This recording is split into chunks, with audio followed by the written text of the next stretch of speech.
a lot of comments of people commenting about their experiences, some of them asking if that counts. And I got a DM of somebody who asked, like, where is the line on what counts as non-physical CSA? And asking, like, is it about like an objective line? Is it about the intent of the adult or parent?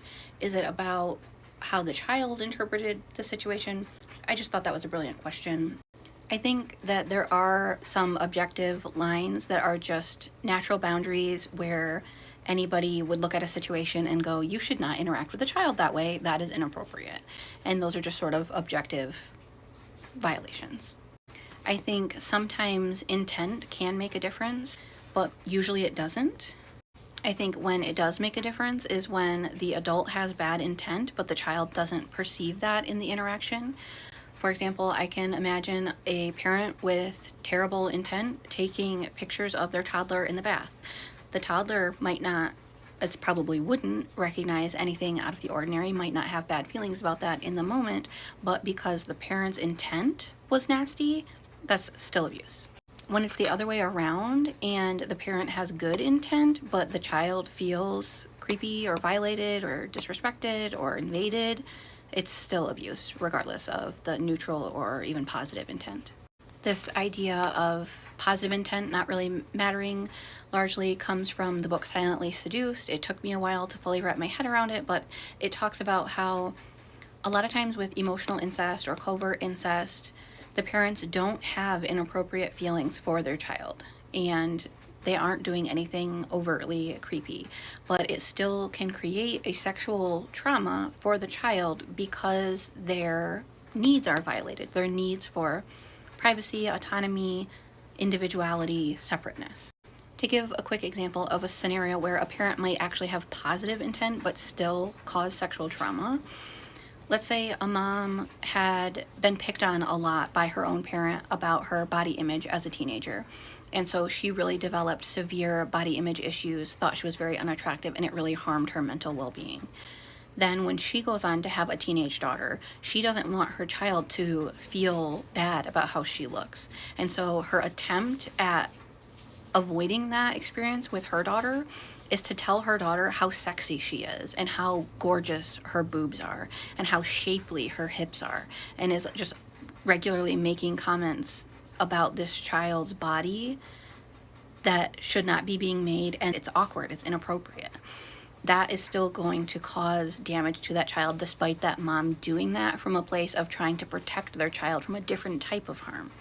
Often with emotional incest or covert incest specifically, it is just a lack of knowledge, and it is really about the parent getting their needs met through the child and not understanding how damaging that is. Silently Seduced talks about how emotional incest is primarily a marriage problem that gets put on the children. So an example might be a woman is married to an alcoholic man, and because of his alcoholism, he is very emotionally unavailable. Then she is not getting her own emotional needs met within the marriage, and maybe she doesn't have friends or enough support group or doesn't have a therapist or whatever. So when in a family system, if somebody's needs aren't being met or there is a problem that isn't being resolved, the family system naturally tries to balance itself. So when mom is struggling and dad isn't helping her, children naturally will try to fill in that gap. But that is harmful because children cannot shoulder that responsibility. It's too much of a burden for a child to meet the needs of a parent. And I think that's another aspect of how intent doesn't always have to be bad. A lot of parents don't know, just genuinely don't know, that there should be a significantly different dynamic between them and their husband or them and their wife or them and their best friend than them and their child. And that is because children will suffer if they are exposed to the emotional needs or the burdens of parents too much and feel responsible for meeting that parent's needs. In an attempt to have to meet their parents' needs, children's individuality, autonomy, and their own needs will be sacrificed. So ultimately, where the line is, a lot of times is about, is this interaction serving a need of the parent or the child? Another really critical piece to understand is that healthy parenting has to try to balance meeting the kids' needs and helping them enough so that they're not neglected, while also meeting their needs for agency, privacy, and autonomy as they grow up. And of course, this shifts as the child grows up. So, one question that somebody was asking was, what about bathing? At what age does it become a violation to bathe a child? Which I think is a great question that can really kind of highlight a seemingly gray area. Because obviously you have to bathe a baby, obviously, unless a teenager is disabled or something like that, it would be a violation to bathe a teenager. So where does that line cross? And the answer to that and to any of these other gray area questions is parenting is supposed to meet the needs of the child on both ends. So if a child needs help in order to be well cared for, then it is the parent's responsibility to meet that need. The parent needs to bathe the child until the child is capable of bathing themselves effectively, independently.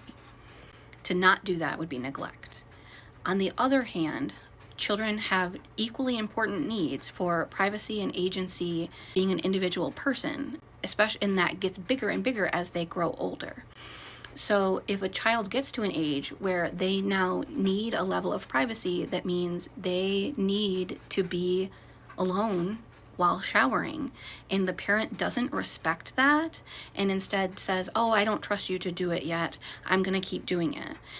That is meeting the parent's need, first of all, because that's the parent being insecure and wanting to control the situation, and is meeting their own anxiety needs through over caring for the child, but also it is violating their need for privacy.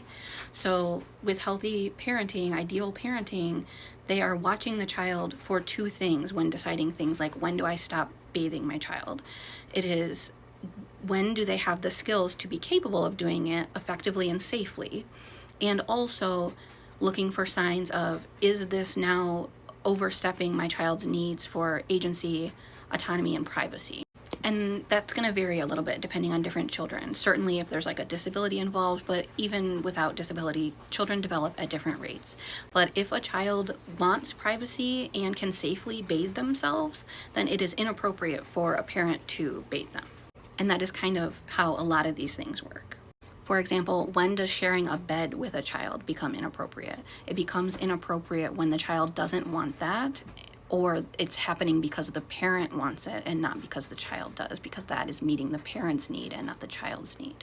So with some of this stuff, there can be a lot of overlap with enmeshment, with a lack of respecting boundaries, and children shouldn't have to overtly say, I'm not comfortable with this, or I need privacy. It is a parent's job to be looking out for that, those signs, and also to make an environment where a child feels safe advocating for themselves, because children who grow up in enmeshment aren't going to feel comfortable setting boundaries because they've never been taught how to set boundaries, or their boundaries have never been respected.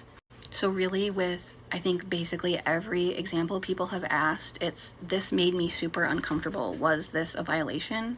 Kind of what you're saying is, this felt like a boundary violation. I wasn't comfortable with this and it happened anyway. And so yes, your instinctual boundary, even if you didn't know how to express it or didn't feel you could express it, was violated. So yes, somebody else's needs were being prioritized over yours, and that's a problem.